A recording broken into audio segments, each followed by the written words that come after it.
नमस्कार मित्रांनो, आपल्या चॅनलला सबस्क्राईब आणि लाईक करा.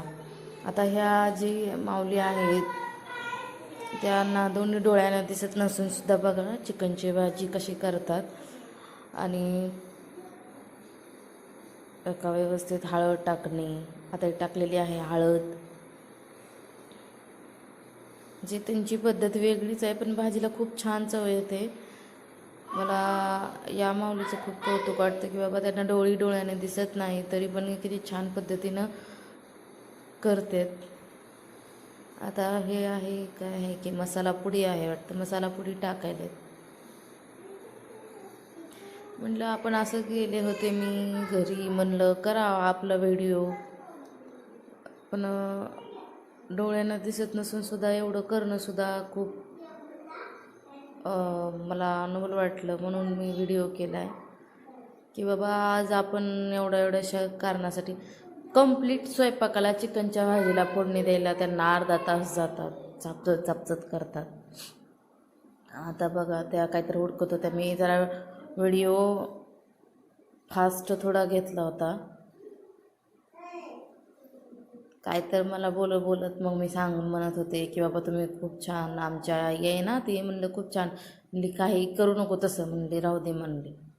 म्हणलं कर ग व्हिडिओ, पब्लिक लाईक तरी करतील, पब्लिकना माहीत होईल की बाबा डोळ्यांना दिसत नसून सुद्धा कशा स्वयंपाक करतात आणि चिकनची भाजी करायलेत. आता बघा गॅस पेटवायलेत. जे सगळं लहानपणापासून सगळं 2.5 वर्षाचे असताना दोन्ही डोळे गेलेले होते. आणि त्या गप्पा मारत सांगत गॅस पेटवणं ते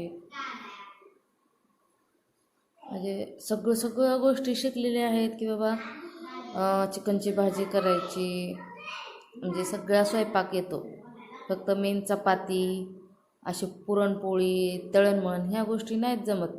भाकरी, भात, सगळ्या प्रकारच्या भाज्या येतं. आता बघा त्या टाकायला कांदा, म्हणजे कोरडाच कांदा टाकायलेत असं भाजीला. त्याआधी परतून नाही, आधी तेल टाकायलेत वाटतं. मला वाटलं कांदा टाकते ते काय की तेल टाकलं. अंदाजपंचीच तेल टाकलं बघा, कढईनंच ओतलं. बघा भाजी बी तयार झाली डायरेक्ट. आणि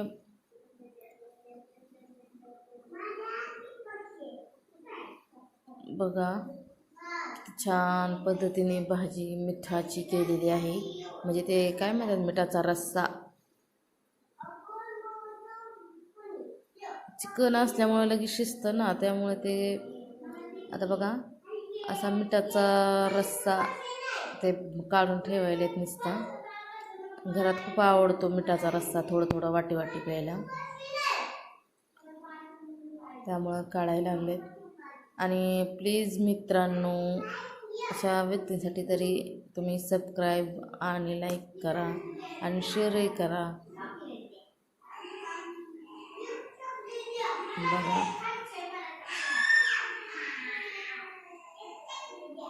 किती छान पद्धतीने भाजी केलेली आहे.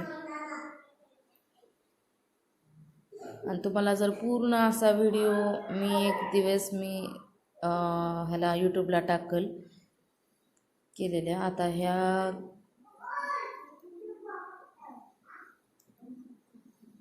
भाजीला फोडणी देऊन झालेली आहे.